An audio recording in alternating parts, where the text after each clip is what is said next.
Hello everyone, welcome to Sindhi Online School. My name is Usman and I am your English teacher. Today's topic is present perfect continuous tense. Before starting, I must share that there is a situation in our daily life where we can use present perfect continuous tense. And what is that situation where we can use present perfect tense? So this is a thing that we are going to discuss today, and later on we will discuss the formation of present perfect tense, that how we can construct the sentence of present perfect continuous tense.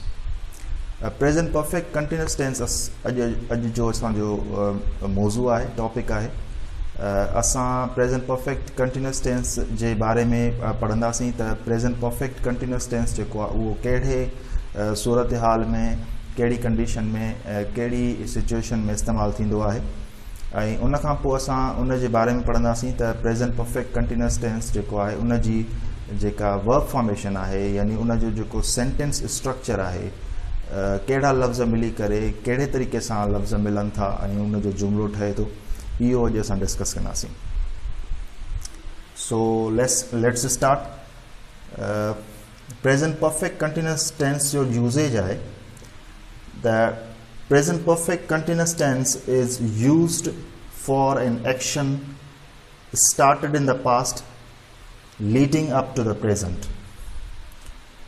Present perfect tense जेको आहे उहो उन action जे लाइ इस्तेमालु थींदो जेको action माज़ीअ में शुरू थियो ऐं अञा ताईं कंटिन्यू आहे, मौजूदु आहे. इन जो छा मतिलबु आहे? इन जो मतिलबु इहो आहे त प्रेजेंट परफेक्ट टेंस उन एक्शन जे लाइ इस्तेमालु थींदो, उन कम जे लाइ इस्तेमालु थींदो जेको कमु शुरू त माज़ीअ में थियो आहे, पर उहो कमु अञा ताईं, उहो अमल, उहो प्रोसेस अञा ताईं मौजूदा हाल में जारी आहे. मिसाल तौर हिते एग्जाम्पल लिखियो आहे, Nasir has been playing football since he was 4. Nasir जेको आहे फुटबॉल खेॾंदो आहे जॾहिं खां हू 4 सालनि जो हुयो. माना 4 साल जी उमिरि खां वठी अॼु ताईं नासिर फुटबॉल खेॾंदो आहे. फुटबॉल खेॾण जो जेको अमल आहे उहो नासिर जी 4 साल जॾहिं उमिरि हुई तॾहिं स्टार्ट थियो. थी सघे हिन महिल नासिर जी उमिरि जेका आहे उहा 5 साल हुजे, 6 साल हुजे या 10 साल हुजे, पर नासिर बचपन खां वठी, यानी नासिर 4 साल जी उमिरि खां वठी फुटबॉल खेॾंदो पियो अचे. मतिलबु इहो जेको खेॾण जो अमल आहे इहो शुरू थियो हुयो माज़ीअ में ऐं उहो अॼु ताईं मौजूदु आहे. नासिर अॼु ताईं क्रिकेट खेॾंदो पियो अचे. इन जो हिकिड़ो ॿियो मिसाल लिखियो आहे, I have been teaching English language for 5 years. मां 5 सालनि खां वठी इंग्लिश लैंग्वेज पढ़ाए रहियो आहियां, मतिलबु अञा ताईं मां पढ़ायां पियो. त हाणे इन जुमिले खे असां थोरो ईअं खणी सम्झंदासीं त जेको कमु आहे उहो माज़ीअ में शुरू थो थिए, पर उहो ख़तमु नथो थिए, उहो अञा ताईं जारी आहे. शुरू माज़ी में थिए ऐं अञा ताईं जारी आहे. अहिड़े क़िस्म जे कम खे असां प्रेजेंट परफेक्ट कंटिन्यूस टेंस में लिखंदा आहियूं. I am giving you another example. For example, it has been raining since morning. सुबुह खां वठी बारिश थी रही आहे. हाणे जेकॾहिं 5-6 कलाकनि खां वठी बारिश थी रही हुजे या कंटिन्यूसली बारिश थी रही हुजे, मुसलसल 3-4 कलाक, 5 कलाक, 6 कलाक, अहिड़े क़िस्म जो खोड़ अहिड़ियूं एक्टिविटीज़ थींदियूं आहिनि, अहिड़े क़िस्म जा खोड़ कम असांजी ज़िंदगी में थींदा आहिनि. सो इहे जेके बि कम आहिनि असां प्रेजेंट परफेक्ट कंटिन्यूस टेंस में लिखंदा ऐं पढ़ंदा आहियूं. अच्छा, हिन प्रेजेंट परफेक्ट कंटिन्यूस टेंस के असां अगरि प्रेजेंट परफेक्ट टेंस सां थोरो कंपेयर करे ॾिसूं त प्रेजेंट परफेक्ट टेंस में असां इहो ज़िक्र कयो हुयोसीं त प्रेजेंट परफेक्ट टेंस में असां उन्हनि कमनि जो ज़िक्र कंदा आहियूं, उन्हनि कमनि खे असां एक्सप्रेस कंदा आहियूं जेके कम माज़ी में शुरू थियो ऐं माज़ीअ में ई ख़त्म थियो, पर उन कम जो असर जेको आहे उहो प्रेज़ेंट में मौजूदु हुजे। An action started in the past and was completed in the past, but the effect of that action is still present at the time of speaking. अञा ताईं उन कम जो असर मौजूदु हुजे। हिन में असां थोड़ी चेंज था कयूं। हिन में कम शुरू माज़ी में तो थिए, पर कम ख़त्म नथो थिए। उहो कम अञा ताईं प्रेज़ेंट में मौजूदु आहे ऐं कंटिन्यू आहे, प्रोग्रेसिव सिचुएशन में आहे। सिंपल करे ईअं खणी सम्झंदासीं त प्रेज़ेंट परफेक्ट टेंस में ऐं प्रेज़ेंट परफेक्ट कंटिन्यूअस टेंस में थोरो फ़र्क़ु आहे। प्रेज़ेंट परफेक्ट टेंस जेको आहे उहो उन कम जे लाइ इस्तेमालु थींदो जेको कमु माज़ीअ में शुरू थियो, माज़ीअ में ई ख़त्म थियो, पर उन कम जो असर अञा ताईं मौजूदु हुजे। हिन टेंस में असर जी ॻाल्हि कोन थो करे। हिन टेंस में बज़ात ख़ुदि पाण कमु अञा ताईं जारी आहे। शुरू माज़ी में थो थिए, अञा ताईं जारी आहे, ख़त्म नथो थिए, अञा ताईं जारी आहे। इहो थोरो फ़र्क़ु आहे। अचूं था पंहिंजी वर्ब फॉर्मेशन जी तरफ़। त प्रेज़ेंट परफेक्ट कंटिन्यूअस टेंस जेको आहे उहो उन जी वर्ब फॉर्मेशन कीअं आहे। सब्जेक्ट प्लस हैज़ हैव जेको आहे हेल्पिंग वर्ब आहे, plus been BEEN been. Subject plus has या हैव ॿिन्हिनि मां को हिकिड़ो ईंदो, प्लस में बीन ईंदो, ऐं V1 मतिलबु वर्ब जो फर्स्ट फॉर्म। वर्ब जे फर्स्ट फॉर्म सां ING फॉर्म ईंदो। जीअं असां हिते इस्तेमालु कयो आहे टीचिंग, V1 थींदो टीच, ऐं प्लस में अगरि उनखे असां ING लॻाईंदासीं त टीचिंग थी वेंदो। V1 plus ING plus object या उन जी जॻह ते एडवर्ब। अच्छा, हिन वर्ब फॉर्मेशन में हीअ शइ इज़ाफ़ी आहे, सिंस एंड फॉर जेके से हिन टेंस में तक़रीबन लाज़मी तौरु इस्तेमालु थींदियूं आहिनि, छो जो हिन में असांखे ख़बर पवंदी आहे त कमु जेको आहे माज़ीअ में शुरू थियो आहे ऐं कॾहिं खां जेको आहे कमु जारी आहे, केतिरे अरसे खां कमु जारी आहे, हिन कम खे केतिरा कलाक थिया आहिनि या केतिरा मिंट थिया आहिनि या केतिरा ॾींहं थिया आहिनि, केतिरा महीना थिया आहिनि या केतिरा साल थिया आहिनि। असांखे इहा ख़बर पवंदी आहे त कमु केतिरनि सालनि खां, केतिरनि ॾींहंनि खां, केतिरनि कलाकनि खां या केतिरनि मिंटनि खां जारी आहे। छो जो हिन में असां जारी कम जो ज़िक्र पिया कयूं, उहो कमु जेको माज़ीअ में शुरू थियो अञा ताईं जारी आहे। सो असां हिन में सिंस एंड फॉर जो इस्तेमालु तक़रीबन लाज़मी तौरु कंदा आहियूं त जीअं हुन में माना कंप्लीट ईंदी आहे असांखे। ठीकु आहे।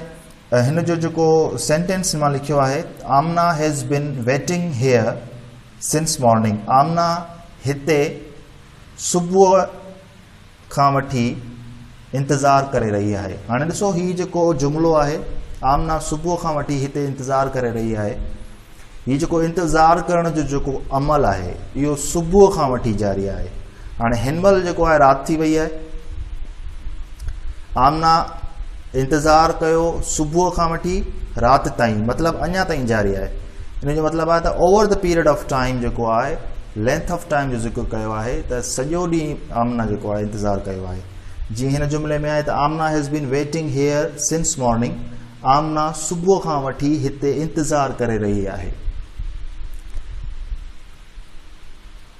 जेकॾहिं मां ईअं चवां, I have been teaching you present perfect continuous tense for 10 minutes, मां तव्हांखे प्रेज़ेंट परफेक्ट कंटिन्यूअस टेंस 10 मिंटनि खां वठी करे पढ़ाए रहियो आहियां। गुज़िरियल 10 मिंटनि खां वठी या 10 या 15 मिंटनि खां वठी मां तव्हांखे प्रेज़ेंट परफेक्ट कंटिन्यूअस टेंस पढ़ाए रहियो आहियां। हाणे ॾिसो, जेको मुंहिंजे पढ़ाइण जो जेको अमल आहे उहो 10 या 15 मिंट पहिरियां यानी माज़ीअ में स्टार्ट थियो ऐं अञा ताईं ॾिसो मां तव्हांखे पढ़ायां पियो। या ॿियो सेंटेंस आहे, you have been listening me for 10 minutes.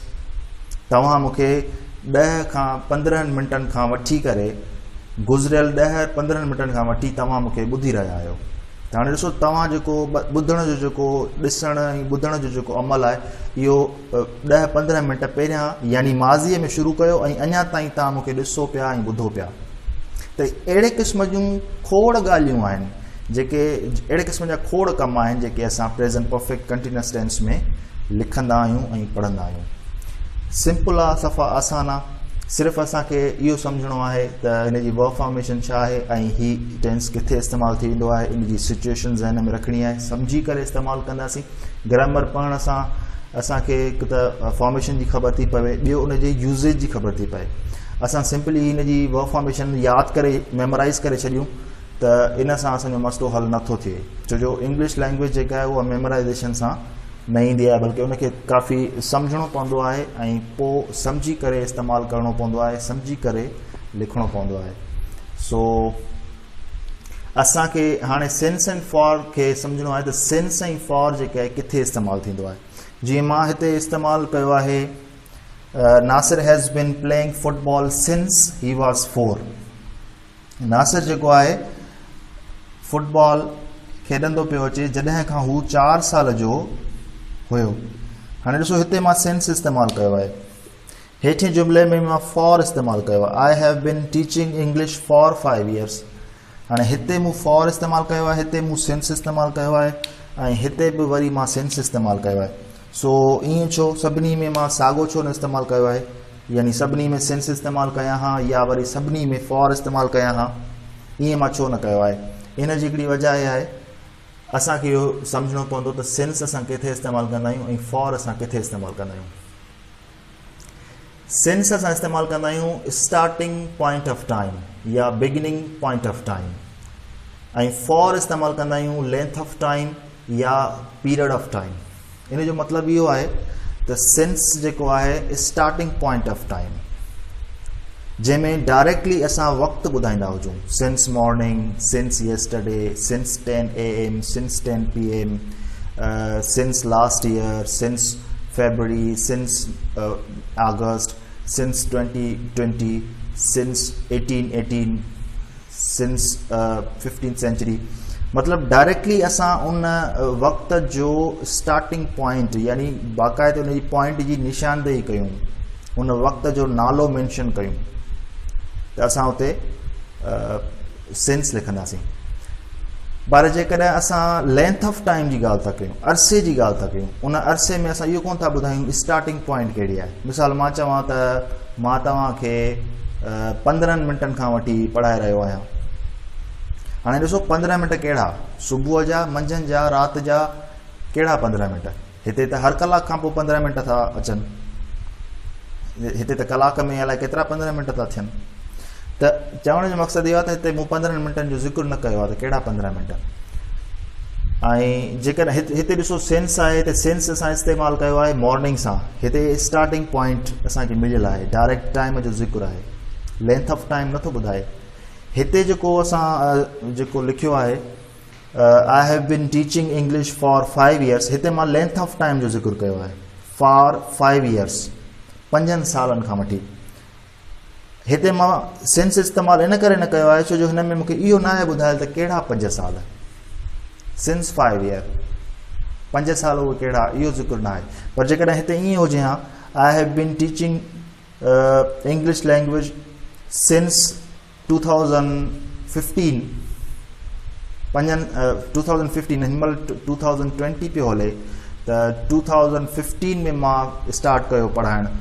So I have been teaching English since 2015, माना 2005 खां वठी मां इंग्लिश पढ़ाए रहियो आहियां, माना 5 साल थी विया आहिनि हिनखे बि।